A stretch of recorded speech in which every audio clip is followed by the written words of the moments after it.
সবাইকে আরও একবার শুভেচ্ছা ডিএমএস টিচিং নামক অনলাইন ক্লাসে। তো বন্ধুরা, আজকে আমরা ম্যানেজমেন্ট অ্যাকাউন্টিংয়ের একটি গুরুত্বপূর্ণ অধ্যায় ভেরিয়েবল অ্যান্ড অ্যাবজর্বেশন কস্টিং এর ক্লাস নং 4 করব।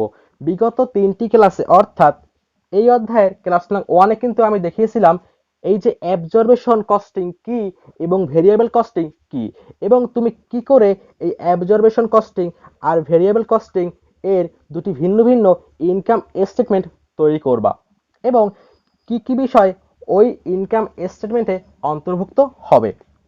আমি আরও বলেছিলাম আন্ডার অ্যাপ্লাইড এবং ওভার অ্যাপ্লাইড নিয়ে। এছাড়াও আমি দেখিয়েছিলাম যে তুমি কি করে এই অধ্যায়ের অঙ্কগুলি করার পরে তারপর তুমি বুঝবা যে তোমার অঙ্কটি সঠিক হয়েছে কিনা। এই জন্য তোমায় করতে হবে রিকনসিলিয়েশন স্টেটমেন্ট। দেখো বন্ধুরা, আমি কিন্তু এই বিষয়ের উপর বেসিক সূত্র, কাঠামো, সমাধানের নিয়ম এবং যাবতীয় বিষয়গুলিকে ক্লাস নং 1-এ বলেছিলাম। যারা এখন পর্যন্ত আমাদের ক্লাস নং 1 দেখোনি, এই অধ্যায়ের ক্লাস নং 1 তারা অবশ্যই ক্লাস নং 1 দেখে নিও এই ভিডিওর ডিসক্রিপশন থেকে, অথবা আমাদের চ্যানেলের ম্যানেজমেন্ট অ্যাকাউন্টিং নামক ফাইলের প্লেলিস্টে গিয়ে। তো দেখো বন্ধুরা, আজকে ক্লাস নং 4 আজকে আমরা আরেকটি বোর্ড কোশ্চেনের সমাধান করব। এটি হচ্ছে মূলত বিবিএস এর পরীক্ষায় আসা 2010 সালের একটি প্রশ্ন। তো এইখানে প্রশ্নপত্রে বলা আছে যে the following data is available for the month of April, অর্থাৎ নিচে এপ্রিল মাসের তথ্যগুলি দেয়া আছে। দেখো বন্ধুরা, এইখানে প্রথমেই দেয়া আছে বিগিনিং ফিনিশ গুড, অর্থাৎ আমার দেয়া আছে বিগিনিং ইনভেন্টরি এবং সেটি হচ্ছে 4000 ইউনিট। এরপরে দেয়া আছে সেলস এবং সেটি হচ্ছে 20000 ইউনিট। এরপরে দেয়া আছে অ্যাকচুয়াল প্রোডাকশন, অর্থাৎ বাস্তবে কতটা পণ্য উৎপাদন হয়েছে, এবং সেটি হচ্ছে 24000 ইউনিটস। দেখো বন্ধুরা, এরপরে দেয়া আছে সেলস প্রাইস, অর্থাৎ ওই যে বিক্রয়কৃত ইউনিটের পণ্য তার প্রতি ইউনিটের বিক্রয় মূল্য, এবং সেটি হচ্ছে 30 টাকা, অর্থাৎ 1 ইউনিট পণ্য বিক্রয় করা হয়েছে 30 টাকা দরে।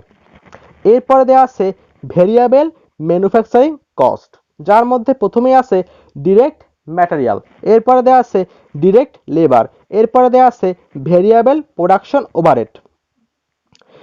তো বন্ধুরা, এরপরে এই তিনটি যোগ করে লেখা আছে 9 টাকা, অর্থাৎ এখানে দেওয়া আছে ডিরেক্ট ম্যাটেরিয়াল 4 টাকা, আর দেওয়া আছে ডিরেক্ট লেবার 3 টাকা, আর দেওয়া আছে ভেরিয়েবল প্রোডাকশন ওভারহেড 2 টাকা, তাহলে মোট চলে আসে 9 টাকা। এরপরে দেওয়া আছে ফিক্সড প্রোডাকশন ওভারহেড, টাকা হচ্ছে 50,000। এরপরে দেওয়া আছে নর্মাল প্রোডাকশন ইউনিট, সেটি হচ্ছে 25,000 ইউনিটস। বন্ধুরা, এটি কিন্তু মূলত নর্মাল ক্যাপাসিটি। এরপরে লেখা আছে যে কমার্শিয়াল এক্সপেন্স ফিক্সড, টাকা হচ্ছে 10,000 অ্যান্ড ভেরিয়েবল 10,000। এরপরে লেখা আছে অ্যাডমিনিস্ট্রেটিভ এক্সপেন্স ফিক্সড, টাকা হচ্ছে 5,000। তো বন্ধুরা, এরপরে আমাকে রিকোয়ার্ডে বলা আছে যে prepare income statement applying variable costing and absorption costing, এবং রিকোয়ার্ড 2-তে বলা আছে যে প্রিপেয়ার এ রিকনসিলিয়েশন স্টেটমেন্ট। তো বন্ধুরা, আমাকে এখানে দুইটি নিয়ম, অর্থাৎ অ্যাবজর্বেশন কস্টিং এবং ভেরিয়েবল কস্টিং, উভয় নিয়মেই কিন্তু বের করতে হবে ইনকাম স্টেটমেন্ট। এখন দেখো বন্ধুরা, এই যে ইনকাম স্টেটমেন্ট, এটি করার পূর্বে আমি বলেছিলাম যে তোমায় বের করতে হবে কস্ট পার ইউনিট, অর্থাৎ ম্যানুফ্যাকচারিং কস্টগুলি, যার মধ্যে রয়েছে direct material, direct labour, direct variable এক্সপেন্সগুলি, এগুলো তোমাকে যোগ করতে হবে। তো বন্ধুরা, এই জন্য তোমাকে প্রথমে বের করতে হবে কস্ট পার ইউনিট। যদিও এইখানে আমার জায়গার স্বল্পতার কারণে আমি সেটিকে সরাসরি দেখালাম না, কারণ আমি কিন্তু এই বিষয়ে আরও বলেছিলাম অন্যান্য ক্লাসগুলিতে। তো দেখো বন্ধুরা, এইখানে আমার তিনটি দেয়া আছে ম্যানুফ্যাকচারিং কস্ট। একটি হচ্ছে ডিরেক্ট ম্যাটেরিয়াল 4 টাকা পার ইউনিট, আরেকটি হচ্ছে ডিরেক্ট লেবার 3 টাকা পার ইউনিট, আর দেওয়া আছে ভেরিয়েবল ওভারহেড 2 টাকা। তোমার মোট চলে আসে 9 টাকা। আমি এইখানে লিখলাম ভেরিয়েবল ম্যানুফ্যাকচারিং কস্ট, সেটি হচ্ছে বন্ধুরা 9 টাকা, কারণ এর মধ্যে আছে যাবতীয় প্রত্যক্ষ খরচগুলি, যেমন ডিরেক্ট ম্যাটেরিয়াল, ডিরেক্ট লেবার এবং ডিরেক্ট আদার এক্সপেন্স। এবার দেখো বন্ধুরা, আমি বলেছিলাম যে যদি প্রশ্নপত্রে দেয়া থাকে ফ্যাক্টরি ওভারহেড বা ফিক্সড ফ্যাক্টরি ওভারহেড, তবে তুমি সেই ফিক্সড ফ্যাক্টরি ওভারহেডকে ভাগ দিবা নর্মাল ক্যাপাসিটি দ্বারা, এবং তুমি যে রেটটি পাবে তুমি সেটিকে যোগ করবা এই যে ভেরিয়েবল ম্যানুফ্যাকচারিং কস্টের সঙ্গে। এখন দেখো বন্ধুরা, যদি প্রশ্নপত্রে সরাসরি রেট দেওয়া থাকতো তবে আমি রেটটিকে অন্তর্ভুক্ত করতাম, কিন্তু যদি প্রশ্নপত্রে রেট দেয়া না থাকে তুমি সেক্ষেত্রে প্রশ্নপত্রে যদি দেয়া থাকে ফিক্সড ফ্যাক্টরি ওভারহেড, তুমি সেই টাকাটিকে ভাগ দিবে নর্মাল ক্যাপাসিটি দ্বারা, তবে তুমি পেয়ে যাবা একটি রেট। তো আমি লিখলাম প্লাস ফ্যাক্টরি ওভারহেড। দেখো বন্ধুরা, এইখানে প্রশ্নপত্রে দেওয়া আছে ফিক্সড ফ্যাক্টরি ওভারহেড বা প্রোডাকশন ওভারহেড, টাকা হচ্ছে 50,000। আর প্রশ্নপত্রে কিন্তু এটিও দেওয়া ছিল যে নর্মাল প্রোডাকশন ইউনিট অর্থাৎ নর্মাল ক্যাপাসিটি, অর্থাৎ এই প্রতিষ্ঠান সাধারণত উৎপাদন করে 25,000 ইউনিটস। তো দেখো বন্ধুরা, আমি ভাগ করে দিলাম 50,000 ভাগ 25,000, আমার চলে আসে 2 টাকা রেট। তুমি যোগ করে দিলাম 9 আর 2 11। তো বন্ধুরা, এই হচ্ছে আমার কস্ট পার ইউনিট, অর্থাৎ 1 ইউনিটের জন্য ব্যয়। এবার দেখো বন্ধুরা, আমি প্রথমেই করব ভেরিয়েবল কস্টিং এর আন্ডারে ইনকাম স্টেটমেন্ট। তুমি এখানে লিখতে পারো income statement under variable costing. এবার দেখো বন্ধুরা, আমি যা বলেছিলাম আগে যে আমাকে এখানে বের করতে হবে নেট ইনকাম। তো সেক্ষেত্রে আমি প্রথমেই নিব সেলস, বিক্রয়। আমি লিখলাম সেলস। আমি এখানে বিক্রয় করেছি 20,000 ইউনিটস, যেখানে আমার এসপি বা সেলিং প্রাইস ছিল পার ইউনিট 30 টাকা। অর্থাৎ যদি 1 ইউনিট পণ্য বিক্রয় করা হয় 30 টাকা দরে, তবে 20,000 ইউনিটস পণ্য কত টাকায় বিক্রয় করা হবে? সেটি হচ্ছে 20,000 গুণ 30, চলে আসে 6 লক্ষ টাকা। দেখো বন্ধুরা, আমি এবারে বাদ দিব বিক্রিত পণ্যের ব্যয়, অর্থাৎ আমি যে পরিমাণ পণ্য বিক্রয় করলাম সেই পণ্য তৈরি করতে আমার কত টাকা ব্যয় হয়েছে, অর্থাৎ কস্ট অফ গুডস সোল্ড। তবে এটি আমি করতেছি ভেরিয়েবলের আন্ডারে, তাই লিখলাম minus variable cost of goods sold. এবার দেখো বন্ধুরা, আমি কিন্তু এই বিষয়ে একটি ছক আকারে দেখিয়েছিলাম সূত্র বা ফরম্যাট ক্লাস নং 1-এ। যারা দেখোনি তারা অবশ্যই ওই ফরম্যাটটিকে মনে রাখবা। আর দেখো বন্ধুরা, আমি কিন্তু সেখানে আরো বলেছিলাম যে কেনই বা এখানে এইটি যোগ হবে, কেন এটি বাদ যাবে, অর্থাৎ কেনই বা কস্ট অফ গুডস সোল্ড বাদ যাবে সেলস থেকে। আমি কিন্তু এগুলি বিস্তারিত বলেছিলাম, তাই আমি এখন আর এটিকে বললাম না। তো দেখো বন্ধুরা, আমি প্রথমেই নিব বিগিনিং ইনভেন্টরি। তো আমি এখানে লিখলাম বিগিনিং ইনভেন্টরি। দেখো বন্ধুরা, আমার এখানে দেয়া ছিল ইউনিট 4000, লিখলাম 4000 ইন্টু 9।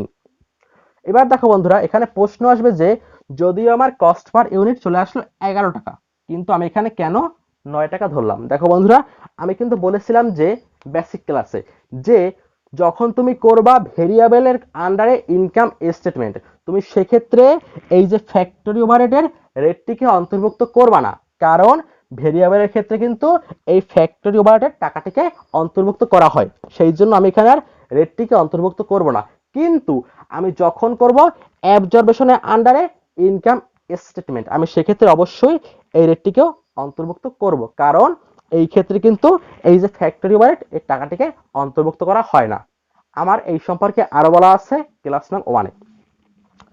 তো দেখো বন্ধুরা, আমি লিখলাম বিগিনিং ইনভেন্টরি 4000 গুণ 9, চলে আসে 36,000 টাকা।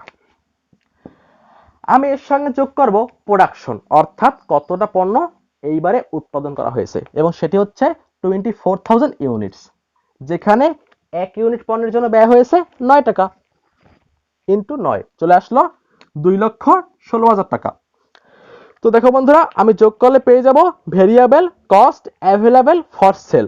আমি এখান থেকে বাদ দিব আবার কতটা পণ্য এই বছর রয়ে গিয়েছে, কতটা পণ্য এই বছর অবশিষ্ট রয়েছে, সেটি হচ্ছে এন্ডিং ইনভেন্টরি। আমি লিখলাম মাইনাস এন্ডিং ইনভেন্টরি, এবং সেটি হচ্ছে 8,000 ইউনিট। দেখো বন্ধুরা, 8,000 তো ইউনিট, আর যেখানে 1 ইউনিট পণ্যে ব্যয় হয়েছে 9 টাকা, তো লিখলাম 8,000 গুণ 9, চলে আসে 72,000 টাকা। এবার দেখো বন্ধুরা, আমি যখনই বিয়োগ করব 2,52,000 টাকা মাইনাস 72,000 টাকা, আমার তখন চলে আসলো 1,80,000 টাকা। তো বন্ধুরা, এটা হচ্ছে আমার কস্ট অফ গুডস সোল্ড। আমি যখনই এই সেলস থেকে বাদ দিয়ে দিব কস্ট অফ গুডস সোল্ড, আমি তখনই পেয়ে যাব গ্রোস কন্ট্রিবিউশন মার্জিন। তো আমি লিখলাম 6 লক্ষ মাইনাস 1,80,000, আমার চলে আসলো 4,20,000 টাকা। এটি হচ্ছে আমার গ্রোস কন্ট্রিবিউশন মার্জিন। আমি এখান থেকে বাদ দিব যাবতীয় ভেরিয়েবল কস্ট, যেমন হতে পারে ভেরিয়েবল কমার্শিয়াল, ভেরিয়েবল সেলিং ইত্যাদি। এইখানে প্রশ্নপত্রে অনলি একটা দেয়া আছে ভেরিয়েবল কস্ট, এবং সেটি হচ্ছে ভেরিয়েবল কমার্শিয়াল এক্সপেন্স। আমি লিখলাম মাইনাস ভেরিয়েবল কমার্শিয়াল এক্সপেন্স, টাকা হচ্ছে 10,000। আমি বিয়োগ করে দিলাম, চলে আসলো 4,10,000 টাকা। আমি লিখলাম নাম কন্ট্রিবিউশন মার্জিন, অর্থাৎ যখন গ্রোস কন্ট্রিবিউশন মার্জিন থেকে বিয়োগ করা হবে ভেরিয়েবল এক্সপেন্সগুলি, তখন তুমি পেয়ে যাবা কন্ট্রিবিউশন মার্জিন। দেখো বন্ধুরা, আমি এবারে এখান থেকে বাদ দিব যাবতীয় ফিক্সড এক্সপেন্স। এইখানে প্রশ্নপত্রে দেওয়া আছে ফিক্সড ফ্যাক্টরি ওভারহেড, যদিও এখানে লেখা আছে ফিক্সড প্রোডাকশন ওভারহেড, সেটিই কিন্তু ফ্যাক্টরি ওভারহেড। টাকা হচ্ছে 50,000, এই যে টাকাটি, যার দ্বারা আমি এখানে রেট বের করেছিলাম। যেহেতু আমি টাকাটিকে এইখানে অন্তর্ভুক্ত করেছি, সেহেতু আমি আর এই রেটটিকে এইখানে অন্তর্ভুক্ত করিনি। তো দেখো বন্ধুরা, এইখানে আরটি আছে ফিক্সড এক্সপেন্স, এবং সেটি হচ্ছে কমার্শিয়াল এক্সপেন্স, টাকা হচ্ছে 10,000। দেখো বন্ধুরা, এইখানে কিন্তু টাকা দুইটি দেয়া আছে কমার্শিয়াল এক্সপেন্স, একটি হচ্ছে ভেরিয়েবল, একটি ফিক্সড, এবং এইখানে কিন্তু উভয় ক্ষেত্রেই টাকা হচ্ছে 10,000। আমি এইখানে নিয়েছি ভেরিয়েবলটা, আর এইখানে নিয়েছি ফিক্সডটা। দেখো বন্ধুরা, এইখানে আরেকটি এক্সপেন্স রয়েছে ফিক্সড এক্সপেন্স, এবং সেটি হচ্ছে অ্যাডমিনিস্ট্রেটিভ এক্সপেন্স। আমি লিখলাম 5,000 টাকা, আমি তিনটি যোগ করলাম, চলে আসলো 65,000 টাকা। এবার দেখো বন্ধুরা, আমি যখনই বাদ দিব এই যে কন্ট্রিবিউশন মার্জিন এখান থেকে এই যাবতীয় ফিক্সড কস্ট, আমি তখনই পেয়ে যাব নেট ইনকাম, অর্থাৎ 4,10,000 মাইনাস 65,000 টাকা। আমার চলে আসলো নেট ইনকাম 3,45,000 টাকা। তো বন্ধুরা আমি লিখলাম নেট ইনকাম 3,45,000 টাকা। তো বন্ধুরা, এই হচ্ছে আমার income statement under variable costing. তো দেখো বন্ধুরা, আমি এখন করব অ্যাবজর্বেশন কস্টিং। তো এইখানেও কিন্তু প্রায় সেম, শুধুমাত্র একটু পার্থক্য হবে। প্রথমত হচ্ছে এইখানে আমি এই যে ফ্যাক্টরি ওভারহেড এই টাকাটিকে সরাসরি অন্তর্ভুক্ত করেছি, সেহেতু আমি এই রেটটিকে এখানে নেইনি। কিন্তু যখন আমি করব অ্যাবজর্বেশন, সেক্ষেত্রে আমার এই টাকাটিকে সরাসরি অন্তর্ভুক্ত করা হবে না, সেহেতু আমি এখানে নিব এই রেট টাকাটিকে, অর্থাৎ এখানে আমার রেট হবে 9/2 টাকা। আরেকটি বিষয় হচ্ছে আন্ডার অ্যাপ্লাইড এবং ওভার অ্যাপ্লাইড নিয়ে। তো বন্ধুরা, আমি লিখলাম সেলস, টাকা হচ্ছে 6 লাখ, এবং এটি কিন্তু প্রায় সেম এর মতোই, অর্থাৎ আমি এখানে বিক্রয় করেছি 20,000 ইউনিট, যেখানে আমার 1 ইউনিট পণ্যের জন্য বিক্রয় মূল্য ছিল 30 টাকা, তাহলে হয় 20,000 গুণ 30, চলে আসে 6 লক্ষ টাকা। আমি এখান থেকে বাদ দিব কস্ট অফ গুডস সোল্ড। দেখো বন্ধুরা, এইটি ছিল আমার ভেরিয়েবলের আন্ডারে, তাই লিখেছিলাম variable cost of goods sold, কিন্তু এটি কিন্তু আমার ভেরিয়েবলের আন্ডারে না, তাই লিখলাম শুধুমাত্র কস্ট অফ গুডস সোল্ড। আমি এবার লিখব বিগিনিং ইনভেন্টরি। দেখো বন্ধুরা, প্রশ্নপত্রে দেওয়া ছিল বিগিনিং ইনভেন্টরি 4,000 ইউনিট, আর এইখানে আমার 1 ইউনিট পণ্যের জন্য ব্যয় হয়েছে 11 টাকা, তো লিখলাম 4,000 গুণ 11, চলে আসলো 44,000 টাকা। আমি এর সঙ্গে যোগ করব কস্ট অফ প্রোডাকশন বা প্রোডাকশন, লিখলাম কস্ট অফ প্রোডাকশন, এবং সেটি হচ্ছে 24,000 ইউনিটস ইনটু, আমি এর সঙ্গে গুণ করব রেট, রেট হচ্ছে 11 টাকা, তাহলে চলে আসলো 2,64,000 টাকা। দেখো বন্ধুরা, আমি লিখলাম নাম, দুটো যোগ করে টাকা আসে 3,08,000। নাম হচ্ছে cost of goods available for sale. এটি লেখাটা ততটাও বাধ্যতামূলক নয়, তবে লিখলে ভালো হয়। দেখো বন্ধুরা, আমিও বাদ দিব ইন্ডিং ইনভেন্টরি, আমি লিখলাম মাইনাস ইন্ডিং ইনভেন্টরি। আমার এখানে ইন্ডিং ছিল 8,000 ইউনিটস, রেট 11 টাকা, অর্থাৎ 8,000 গুণ 11, চলে আসে 88,000 টাকা। দেখো বন্ধুরা, আমি যখন বিয়োগ করে দিলাম 3,08,000 মাইনাস 88,000 টাকা, আমার চলে আসলো 2,20,000 টাকা। এটি হচ্ছে আমার কস্ট অফ গুডস সোল্ড। দেখো বন্ধুরা, এই অ্যাবজর্বেশন এবং এই ভেরিয়েবল এই উভয় ক্ষেত্রে কিন্তু এইটুকু বিষয় সেম, কিন্তু এরপরে অ্যাবজর্বেশনের ক্ষেত্রে একটু ডিফারেন্স আছে। সেটি হচ্ছে যদি প্রশ্নপত্রে দেয়া থাকে নরমাল ক্যাপাসিটি, যদি প্রশ্নপত্রে দেয়া থাকে নরমাল ক্যাপাসিটি বা বাজেটেড প্রোডাকশন, তবে তোমাকে দেখতে হবে যে ওই প্রতিষ্ঠান যতটা পরিমাণ পণ্য নরমালি উৎপাদন করতে পারত, তাদের কতটা ছিল ক্যাপাসিটি পাওয়ার, তোমায় দেখতে হবে সেটা। এবং তোমাকে কম্পেয়ার করতে হবে যে যতটা ছিল ওদের নর্মাল ক্যাপাসিটি তার থেকে কি কম পণ্য উৎপাদন করেছে না তার থেকে বেশি পণ্য উৎপাদন করেছে। যদি প্রতিষ্ঠান যে পরিমাণ পণ্য সাধারণত উৎপাদন করতে পারত তার থেকে বেশি পণ্য উৎপাদন করে তবে হবে ওভার অ্যাপ্লাইড।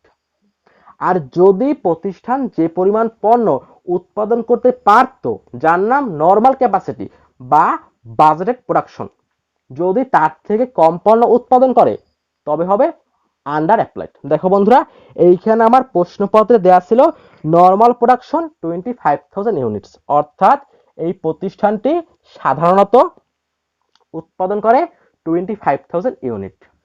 তো দেখো বন্ধুরা, এই প্রতিষ্ঠানটি সাধারণত উৎপাদন করে 25,000 ইউনিটস পণ্য, কিন্তু এইবারে সে উৎপাদন করলো 24,000 ইউনিটস, অর্থাৎ সে কিন্তু এখানে কম পণ্য উৎপাদন করেছে এবং সে কম করেছে 1,000 ইউনিটস পণ্য।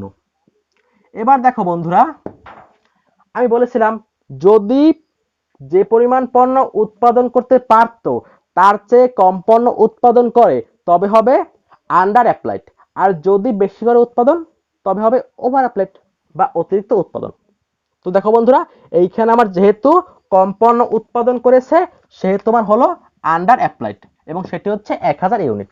এবার দেখো বন্ধুরা, আমি বলেছিলাম বেসিক ক্লাসে যে যদি বেশি পণ্য উৎপাদন করে তবে যতটা পণ্য বেশি উৎপাদন করবে সেটি বাদ দেব, অর্থাৎ যদি হয় ওভার অ্যাপ্লাইড তবে আমি বাদ দিব, আর যদি কম পণ্য উৎপাদন করে তবে যতটা পণ্য কম উৎপাদন করেছে তার যে টাকা আসবে সেই টাকাটি আমি যোগ করে দিব, অর্থাৎ যদি বেশি পণ্য উৎপাদন করে তবে হবে বাদ, আর যদি কম পণ্য উৎপাদন করে তবে হবে যোগ, অর্থাৎ যদি হয় ওভার অ্যাপ্লাইড তবে হবে বাদ, আর যদি হয় আন্ডার অ্যাপ্লাইড তবে হবে যোগ। এখানে কম পণ্য উৎপাদন করেছে তাই হয়েছে আন্ডার অ্যাপ্লাইড, তাই লিখলাম plus under applied factory overhead. দেখো বন্ধুরা, এইখানে আমার কিন্তু এটি হচ্ছে ইউনিট, আমি এর সঙ্গে গুণ করব রেট, আর আমি কিন্তু বলেছিলাম যে এইখানে তোমার রেট ধার্য করতে হবে ফিক্সড ফ্যাক্টরি ওভারহেডের রেটটি, এবং সেটি হচ্ছে এই 2 টাকা, আমি লিখলাম 2, তাহলে চলে আসে গুণ করলে 2,000 টাকা। আমি লিখলাম আন্ডার অ্যাপ্লাইড ফ্যাক্টরি ওভারহেড টাকা হচ্ছে 2,000। দেখো বন্ধুরা, আমি যখনই যোগ করলাম 2,20,000 যোগ 2,000 চলে আসলো 2,22,000 টাকা।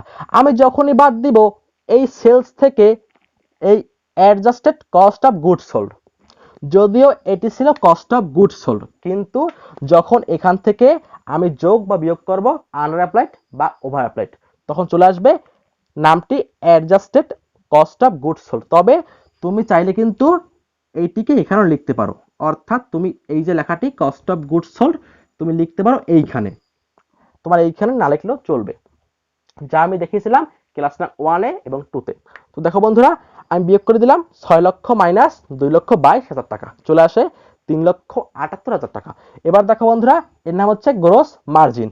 আমি এখান থেকে বাদ দিব যাবতীয় ভেরিয়েবল এবং ফিক্সড এক্সপেন্স, তবে শুধুমাত্র ফিক্সড ফ্যাক্টরি ওভারহেড আমি বাদ দিব না, কারণ আমি তো এই যে ফিক্সড ফ্যাক্টরি ওভারহেড বা ফিক্সড প্রোডাকশন ওভারহেড অর্থাৎ ফিক্সড ওভারহেড আমি কিন্তু এর রেটটিকে এইখানে অন্তর্ভুক্ত করেছি, আর যেহেতু আমি এই টাকার রেটটিকে এইখানে একবার অন্তর্ভুক্ত করেছি সেহেতু আমি এই টাকাটিকে আর বাদ দিব না। তো দেখো বন্ধুরা, আমি লিখলাম মাইনাস কমার্শিয়াল এক্সপেন্স। দেখো বন্ধুরা, এইখানে আমার দুইটি আছে কমার্শিয়াল এক্সপেন্স, একটি হচ্ছে ভেরিয়েবল, একটি ফিক্সড, উভয় ক্ষেত্রেই টাকা হচ্ছে 10,000 10,000। এইখানে কোনো প্রকার ব্যয়গুলিকে ভাগ করার দরকার নেই, তুমি একবারে লিখে দেবা মাইনাস যাবতীয় ফিক্সড এক্সপেন্সগুলি আর যাবতীয় ভেরিয়েবল এক্সপেন্সগুলি। তো দেখো বন্ধুরা, আমি এই দুটি যোগ করলাম চলে আসলো 20,000 টাকা, এটি হচ্ছে আমার কমার্শিয়াল এক্সপেন্স। আরেকটি ব্যয় আছে অ্যাডমিনিস্ট্রেটিভ এক্সপেন্স, টাকা হচ্ছে 5,000, আমি যোগ করলাম দুটি ব্যয় চলে আসে 25,000 টাকা। এবার দেখো বন্ধুরা, আমি যখনই বিয়োগ করব এই গ্রোস মার্জিন অর্থাৎ 3,78,000 টাকা থেকে আমার এই যাবতীয় ফিক্সড এবং ভেরিয়েবল এক্সপেন্স শুধুমাত্র ফিক্সড ফ্যাক্টরি ওভারহেড বাদে তখন চলে আসে 25,000 টাকা। আমি বিয়োগ করে দিলাম 3,78,000 78,000 টাকা মাইনাস 25,000 টাকা, আমার চলে আসে 3,53,000 টাকা। তো বন্ধুরা এটি হচ্ছে আমার নেট ইনকাম। তো বন্ধুরা এই হচ্ছে আমার income statement under absorption costing. তো বন্ধুরা আমি আশা করি তোমরা অঙ্কটি বুঝতে পেরেছো। শুধুমাত্র কিন্তু একটি ডিফারেন্স, এইখানে টাকার রেটে পার্থক্য, আর হচ্ছে যদি বেশি উৎপাদন করে তবে হবে ওভার অ্যাপ্লাইড, আর সেটি বাদ যাবে এখান থেকে। আর যদি কম উৎপাদন করে তবে যতটা পণ্য কম উৎপাদন করেছে সেই পণ্যের যে আছে ইউনিট তুমি তার সঙ্গে গুণ করবা ফ্যাক্টরি ওভারহেডের রেটটিকে, এবং যে টাকাটি আসবে সেটি হচ্ছে আন্ডার অ্যাপ্লাইড। আর যদি কম পণ্য উৎপাদন করে তবে কিন্তু হবে অবশ্যই যোগ। তো লিখলাম প্লাস আন্ডার অ্যাপ্লাইড। আর দেখো বন্ধুরা, যদি এইখানে এমন হতো যে ধরো এইখানে উৎপাদন করার কথা ছিল 25,000 ইউনিটস, কিন্তু এই প্রতিষ্ঠানটি বর্তমানে এইখানে উৎপাদন করেছে 26,000 ইউনিটস। তো দেখো বন্ধুরা এইখানে কিন্তু তারা 1,000 ইউনিট পণ্য বেশি উৎপাদন করেছে, তবে এইখানে আমার এই টাকাটি চলে আসতো ওভার অ্যাপ্লাইড রূপে, অর্থাৎ বেশি টাকা। তো বন্ধুরা আমি কিন্তু তখন এটিকে এখানে বাদ দিতাম, আমি লিখতাম minus over applied factory overhead. তো বন্ধুরা এই হচ্ছে আমার এই দুটি অঙ্ক। আরেকটি বিষয় হচ্ছে এইখানে এই টাকাটি অন্তর্ভুক্ত হবে না ফ্যাক্টরি ওভারহেড, যা আমি এইখানে অন্তর্ভুক্ত করেছিলাম, এবং এর অন্তর্ভুক্ত না হওয়ার কারণ হচ্ছে এই যে রেটটি 2 টাকা এটিকে আমি এইখানে অন্তর্ভুক্ত করিনি, সেই জন্য আমি টাকাটিকে এখানে অন্তর্ভুক্ত করলাম। আর যেহেতু আমি এই রেটটিকে এইখানে অন্তর্ভুক্ত করেছি সেহেতু আমি এখানে টাকাটিকে অন্তর্ভুক্ত করলাম না। তো বন্ধুরা আমি এখন দেখব যে আমার অঙ্কটি সঠিক হয়েছে কিনা, অর্থাৎ আমি এবার করব রিকনসিলিয়েশন স্টেটমেন্ট। তো বন্ধুরা আমি বলেছিলাম যে এই অধ্যায়ের ক্ষেত্রে আরেকটি বিশেষ গুণ রয়েছে, এবং সেটি হচ্ছে তুমি চাইলেই একটি সি পার্টের অঙ্ক করার পরে তুমি সেটিকে দেখতে পারবে মিলিয়ে যে তোমার অঙ্কটি সঠিক কিনা। এটি একটি কিন্তু পজিটিভ সাইন এই অধ্যায়ের। তো বন্ধুরা এই জন্য আমায় করতে হবে রিকনসিলিয়েশন স্টেটমেন্ট। দেখো বন্ধুরা এইখানে আমাকে দেখতে হবে যে ডিফারেন্স, অর্থাৎ অ্যাবজর্বেশন আর ভেরিয়েবলের ডিফারেন্স, দুটি বিষয়, একটি হচ্ছে নেট ইনকামের আর একটি হচ্ছে ইনভেন্টরির। তো আমি লিখলাম ডিফারেন্স বিটুইন নেট ইনকাম। দেখো বন্ধুরা এইখানে আমার অ্যাবজর্বেশনের নেট ইনকাম ছিল 3,53,000 টাকা, আর আমার ভেরিয়েবলের ক্ষেত্রে নেট ইনকাম ছিল 3,45,000 টাকা। আমি বিয়োগ করে দিলাম, পেয়ে গেলাম পার্থক্য 8,000 টাকা। যদি ইনভেন্টরির পার্থক্য 8,000 টাকা হয় তবে আমার অঙ্কটি সঠিক। তো আমি লিখলাম ডিফারেন্স বিটুইন ইনভেন্টরি। এবার দেখো বন্ধুরা এই যে ইনভেন্টরি পার্থক্য, তোমাকে এটি বের করতে হলে অবশ্যই তোমাকে বিয়োগ করতে হবে এন্ডিং থেকে বিগিনিং, অর্থাৎ তোমাকে দেখতে হবে যে ভেরিয়েবলের ক্ষেত্রে কয় টাকা ছিল এন্ডিং ইনভেন্টরি, তোমাকে সেখান থেকে বিয়োগ করতে হবে বিগিনিং ইনভেন্টরিকে, এবং তোমাকে দেখতে হবে যে অ্যাবজর্বেশনের ক্ষেত্রে কত টাকা ছিল এন্ডিং ইনভেন্টরি, এবং তোমাকে সেখান থেকে বাদ দিতে হবে বিগিনিং ইনভেন্টরি। তো আমি লিখলাম ইন অ্যাবজর্বেশন কস্টিং, কারণ যেহেতু আমি এখানেও প্রথমে লিখেছি অ্যাবজর্বেশন সেহেতু আমি এখানেও লিখবো প্রথমে অ্যাবজর্বেশন। এছাড়া আরেকটি কারণ আছে, সেটি হচ্ছে এইখানে টাকা বড় হচ্ছে অ্যাবজর্বেশনের, তাই আমি এইখানে যাতে প্লাস ফিগার টাকা হয় সেহেতু আমি এখানে নিলাম বড় ফিগারটি। তো লিখলাম ইন অ্যাবজর্বেশন কস্টিং। দেখো বন্ধুরা আমার অ্যাবজর্বেশনের ক্ষেত্রে এন্ডিং ছিল 88,000 টাকা, যা আমি দেখিয়েছিলাম পূর্বের ইনকাম স্টেটমেন্ট করার সময়। আর দেখো বন্ধুরা আমার অ্যাবজর্বেশনের ক্ষেত্রে বিগিনিং ইনভেন্টরি ছিল 44,000, আমি যখনই বিয়োগ করলাম 88,000 মাইনাস 44,000 আমার চলে আসলো 44,000 টাকা। এবার দেখো বন্ধুরা আমি লিখলাম ইন ভেরিয়েবল কস্টিং। দেখো বন্ধুরা এই ভেরিয়েবলের ক্ষেত্রে আমার এন্ডিং ইনভেন্টরি ছিল 72,000 টাকা, আর আমার ভেরিয়েবলের ক্ষেত্রে বিগিনিং ইনভেন্টরি ছিল 37,000 টাকা।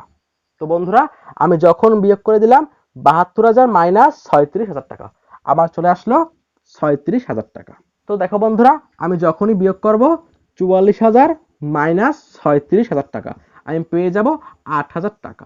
এবার দেখো বন্ধুরা যেহেতু আমার এই ডিফারেন্স বিটুইন নেট ইনকাম এবং ডিফারেন্স বিটুইন ইনভেন্টরি মিলে গেল সেহেতু আমি কিন্তু বলতেই পারি যে আমার অঙ্কটি সঠিক।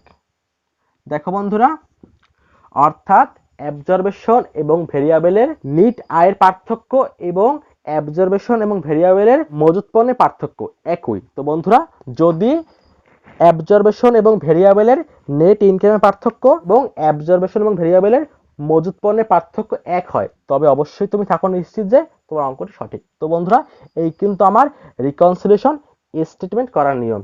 আমি আশা করবো তোমরা অঙ্কটি বুঝতে পেরেছো। দেখো বন্ধুরা, এরপরে কিন্তু আমাদের চলে আসবে ক্লাস নং 5, যেখানে আমরা দেখাবো আরেকটি বোর্ড কোশ্চেনের সমাধান। তো বন্ধুরা, ক্লাস নং 5 দেখার জন্য অবশ্যই আমাদের সঙ্গেই থাকবা।